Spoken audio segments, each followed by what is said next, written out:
আসসালামু আলাইকুম।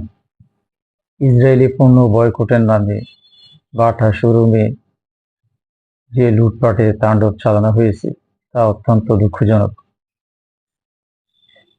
আমাদের যুব সমাজের অবক্ষয় এতটা শোচনীয় তা আমি আসলে আগে ভাবতে পারিনি।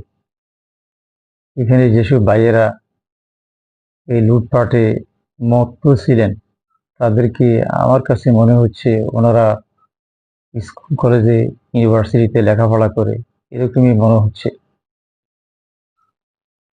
কিন্তু কেন ভাই আপনি এইভাবে অন্যের প্রতিষ্ঠানে এইভাবে ভাঙচুর করে লুটপাট করে নিয়ে গেলেন? আপনাদের বাবা মা কি আপনাদেরকে ন্যূনতম শিক্ষাটা দেয় নাই যে অন্যের সম্পদ লুটপাট করো না, অন্যের ক্ষতি করো না, অন্যের গায়ে আঘাত করো না? কেন এগুলো কি শিক্ষা দেয় নাই? আপনি পরিবার থেকে কি শিক্ষাটা পান নাই? আপনি সমাজ থেকে কি শিক্ষাটা পান নাই? আপনার স্কুল কলেজ থেকে কি আপনি শিক্ষাটা পান নাই? কেন আপনাদের এত অবক্ষয়? কেন আপনাদের আমাদের এই সমাজের এতটা অবক্ষয়? এখানে যেসব ছেলেপেলেরা আজকে দেখেন কত সুন্দর সুন্দর চেহারা ছেলেপেলে, কেউ বলবে যে এরা বস্তি থেকে উঠে আসছে? দেখা যায় এদেরকে বস্তির ছেলেপেলের মতো। ভালো বাবা মায়ের সন্তানরা এখানে নিশ্চয়ই আসে নাই। এখানে আসছে ওইসব ছেলেপেলেরা যেসব বাবা মা অজ্ঞ মুখ্য ছেলে সন্তানদেরকে ভালো জ্ঞান দিতে পারে না, সুশিক্ষায় শিক্ষিত করতে পারে নাই।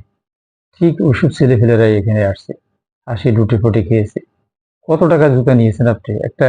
এখানে কত লোক চাকরি করে, সবাইকে আপনি বরবাদ করেছেন, একটা প্রতিষ্ঠানকে ধ্বংস করে দিচ্ছেন। ইসলাম কি আপনাকে এটা বলে? কোথায় দেখেছেন? এসব ছেলেরা ফেলে কি 5 ওয়াক্ত নামাজ পড়ে?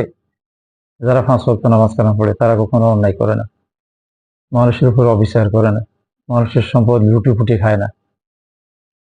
কিন্তু দুর্ভাগ্যে আপনাদের এসব বাবা মা সমাজে বেঁচে থাকার চেয়ে মরে যাওয়াটাই অনেক ভালো। এসব কুসন্তান জন্ম দিয়ে আপনি পরিবার ধ্বংস হবেন, আপনি সমাজ ধ্বংস করবেন, রাষ্ট্র ধ্বংস করবেন। কারণ এইসব ছেলেফেরা তো কখনো না কখনো সরকারি বেসরকারি প্রতিষ্ঠানে তারা চাকরি করবে। তখন তারা কি করবে? ওই প্রতিষ্ঠান থেকে ওরা লুটেপুটে খাবে, সুযোগ পাইলে লুটেপুটে খাবে, চুষে খাবে, কোম্পানির সম্পদ আত্মসাৎ করবে, কোম্পানির সম্পদ তারা নষ্ট করবে। কারণ তাদের থেকে জাতি সমাজ কখনো ভালো কিছু আশা করতে পারে না। সুতরাং বাবা মার উদ্দেশ্যে আমি একটা কথা বলবো,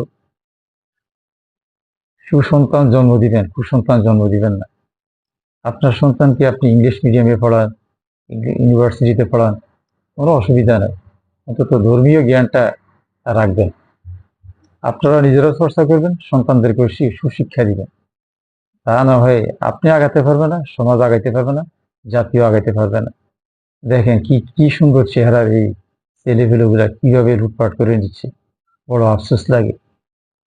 ইসরায়েলি পণ্যের বয়কটের নামে আমরা মুসলিমরা কি করতেছে 20-50 100টা লোকে, আর বদনাম হচ্ছে পুরো সম্প্রদায়ের উপরে। মুসলিমরা লুটপাট করে, ইহুদিরা কি বলবে? ধরেন এটা ইহুদির শোরুম, বাটা শোরুম ইহুদির, তারা কি বলবে যে তোমরা ভালো হলে তোমরা কেন এগুলি করো, এই লুটপাট করো, তোমরা কি ভালো? আল্লাহ আমাদের সবাইকে হেদায়েত দান করুন, সবাইকে সৎ পথে চলার তৌফিক দান করুন। প্রত্যেক বাবা মায়ের সজাগ এবং সচেতনতা কামনা করছি। আল্লাহ হাফিজ। আসসালামু আলাইকুম ওয়া রাহমাতুল্লাহি ওয়া বারাকাতুহু।